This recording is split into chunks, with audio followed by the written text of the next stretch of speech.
If you've been applying to jobs for weeks or months, sending out resumes, getting interviews that stall or go nowhere, I want you to hear this before you spiral. The job market isn't broken, and it's probably not you. But most people are looking in the wrong place, and that's what's making everything feel so impossible. Right now, millions of qualified people are doing the exact same thing. They're applying to the same big name companies on LinkedIn and Indeed, the same dream roles that everyone else was told to chase. That means every posting gets flooded. You only have to go on LinkedIn for a little bit to see a role that was posted for an hour and already has over 100 applicants. Recruiters and hiring managers aren't choosing necessarily the best candidate. They're filtering out as many people as possible as fast as they can. So even if you're capable, qualified, and motivated, you're often rejected for reasons that have nothing to do with you. And that's why the market may feel hostile or broken.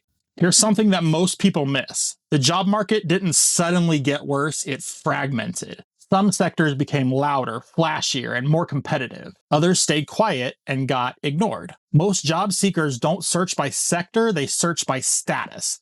They assume that if it's a good job, they'll see it online. If it's stable, it must be competitive. If it's not talked about, it must be worth it. That assumption is killing people's job searches.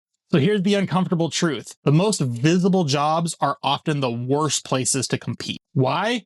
Everyone sees them. Everyone applies. Everyone piles into the same funnel. Visibility creates artificial competition. And when you compete where everyone else competes, you feel unqualified even when you're not.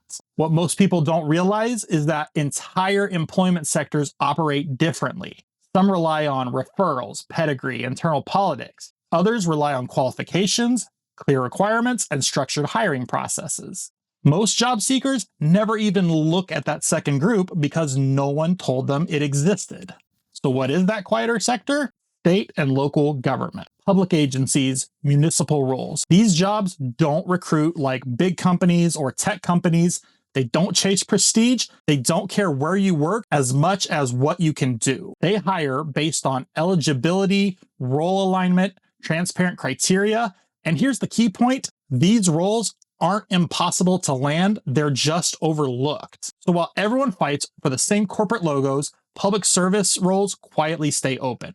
Not because they're bad jobs, but because most people never think to apply. That's not a broken system, that's a market imbalance. Public service roles cover so many different aspects. There's data entry, there's communications, there's public works, there's tech. If a need exists, it probably exists in government. If you've only ever considered big corporations or tech companies, you're not behind, you just weren't given a complete map. And once you start looking in the right sector, the job market suddenly stops feeling so hostile. So if you'd like to see more breakdowns on careers, how to get into public service, go ahead and give me a subscribe, and I will see you in the next one.